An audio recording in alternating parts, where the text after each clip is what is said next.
On October 16, 1962, the United States engaged in a tense 13-day political and military standoff with the Soviet Union. Just 90 miles from U.S. shores, the U.S. discovered the installation of nuclear-armed Soviet missiles in Cuba. At the time, the Cold War was at its peak, and this discovery caused an eruption of fear in America. Americans waited in limbo as they held their breath in suspense to see what would happen. Would the Soviets launch nuclear missiles at American shores? Would the world engage in a nuclear war that would result in utter destruction? Time will tell. Animosity between the two superpowers, strong nationalism of one's country, and high suspicion of each other led to the longest 13 days of American history. With the Cold War going on for over a decade, tensions between the two supreme powers, Democratic West and Communist East, appeared to be growing. The hatred towards each other's countries increased and was supplied by strong nationalism of each other's parties with their ethnocentric attitudes. With these strong perspectives on superiority, they influenced the two parties to take very cautious positions during the Cold War.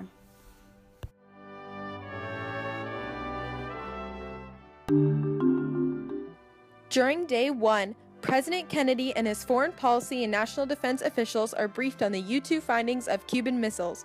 This began discussions about how to respond either with an airstrike or a naval quarantine. During Day 2, President Kennedy is briefed on additional sites of Cuban missiles, observing around 16 to 32 missiles in construction. During Day 3, President Kennedy is visited by Soviet Foreign Minister Andrei Gromyko, who declared that Soviet aid in Cuba would be no harm to the United States. During Day 4, President Kennedy goes off to Ohio and Illinois to campaign. During Day 5, President Kennedy calls off his campaigning trip, saying he was diagnosed with a cold, creating the perfect cover story for him to return to Washington to deal with the situation at hand. During Day 6, he is addressed by General Walter Sweeney of the Tactical Air Command, who states that the airstrike could possibly not destruct all the Cuban missiles. Good evening, my fellow citizens. This government, as promised, has maintained the closest surveillance of the Soviet military buildup on the island of Cuba. Within the past week, unmistakable evidence has established the fact that a series of offensive missile sites is now in preparation on that imprisoned island.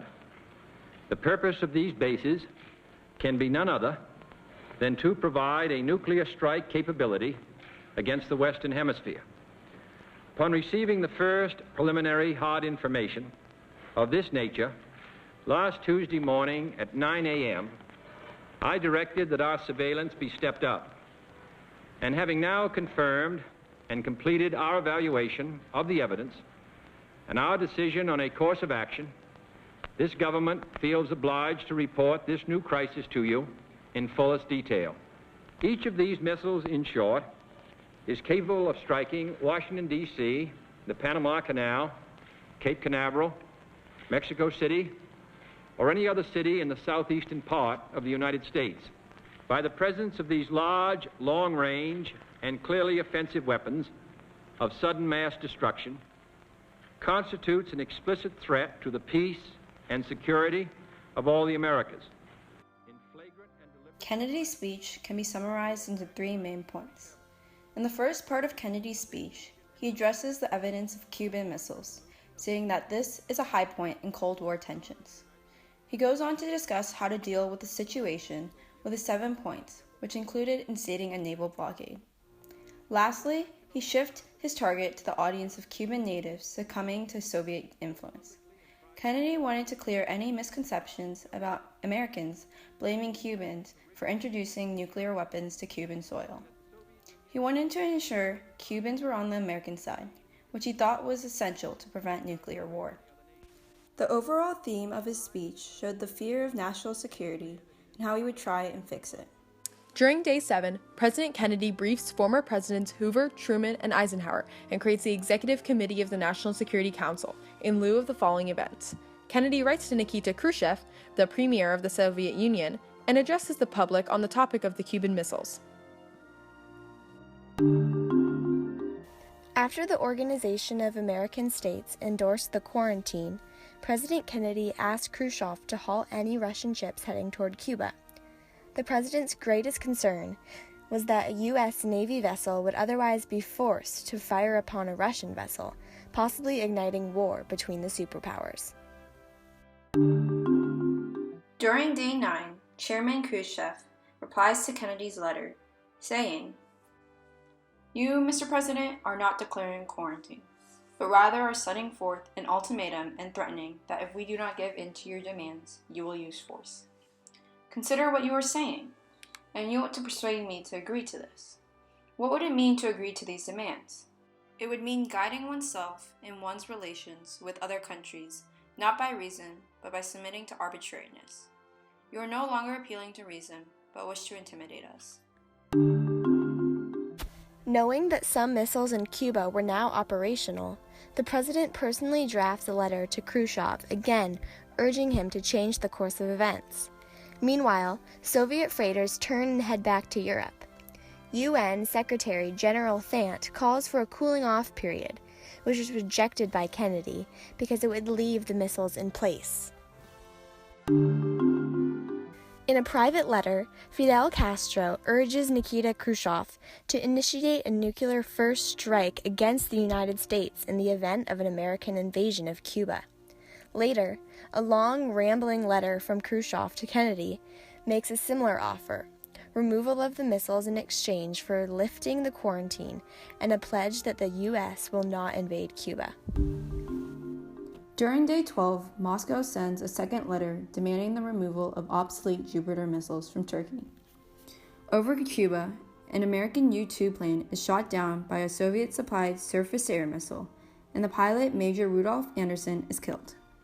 Later, at a tense meeting of the Executive Committee, Kennedy insists that the removal of American missiles in Turkey will have to be part of an overall negotiated settlement, which is ignored by the committee. Later that night, Kennedy meets secretly with Ambassador Anatoly Dobryan. They reach a basic understanding. The Soviet Union will withdraw the missiles from Cuba under United Nations supervision in exchange for an American pledge not to invade Cuba. In an additional secret understanding, the United States agrees to eventually remove the Jupiter missiles from Turkey.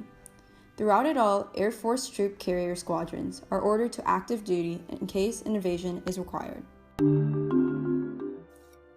Radio Moscow announces that the Soviet Union has accepted and proposed solution and releases the text of a Khrushchev letter affirming that the missiles will be removed in exchange for a non-invasion pledge from the United States. With that, the 13 days marking the most dangerous period of the Cuban Missile Crisis has come to an end.